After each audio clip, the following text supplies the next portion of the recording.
दूसरी तरफ आरजेडी का महागठबंधन है, जिसमें आरजेडी है, कांग्रेस पार्टी है और लेफ्ट पार्टीज हैं। मुकेश सहनी भी उसमें जो है वो उछल कूद मचा रहे हैं। वो अभी से घोषित कर दिया उन्होंने कि उप मुख्यमंत्री होंगे।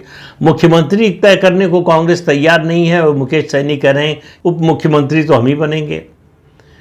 कांग्रेस की समस्या ये है कि वो पार्टी तो छोटी है, लेकिन वो ये बात स्वीकार करने को तैयार नहीं है।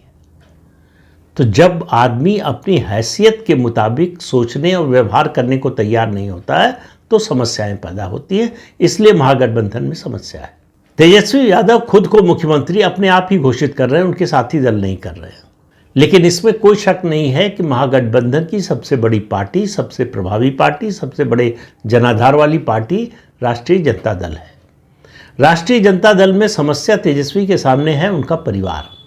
परिवार के अंदर जितने झगड़े हैं उनका चुनाव पर कितना असर पड़ेगा ये तो नतीजे बताएंगे, लेकिन असर पड़ेगा और नेगेटिव असर पड़ेगा ये अभी से दिखाई दे रहा है। उनके बड़े भाई तेज प्रताप यादव ने अलग होकर, उनको परिवार से निकाल दिया गया, पार्टी से निकाल दिया गया, उन्होंने अलग पार्टी बना ली है। तो जाहिर है कि आरजेडी के जो असंतुष्ट हैं, जिनका टिकट कटेगा, वो तेज प्रताप यादव के पास जाएंगे।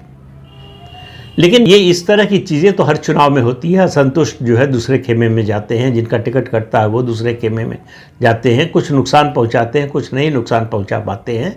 लेकिन मोटे तौर पर बिहार विधानसभा का चुनाव मेरी नज़र में उसका नतीजा तो तय हो चुका है, और नतीजा तय हो चुका है कि एनडीए की सरकार फिर से बनने जा रही है। और एनडीए की सीटों के बारे में भी अभी से मैं जो अपना अनुमान मेरा है वो बताना चाहता हूं कि 180 से 200 के बीच में। अब सवाल यह कि मैं ये किस आधार पर कह रहा हूं। पिछले चुनाव में 74 सीटें मिली थी बीजेपी को, 43 करीब मिली थी जेडीयू को। तो उससे ज़्यादा सीटें आने का कारण क्या है? कई कारण हैं। एक, 2020 का चुनाव ऐसा था जिसमें एनडीए बाहर से तो साथ था, अंदर से साथ नहीं था। चिराग पासवान उस समय एनडीए से निकल गए थे और उनके निशाने पर नीतीश कुमार थे। उन्होंने वहीं कैंडिडेट खड़े किए जहां जेडीयू के कैंडिडेट थे। तो जेडीयू के को कई सीटें हराने में उन्होंने बड़ी भूमिका निभाई।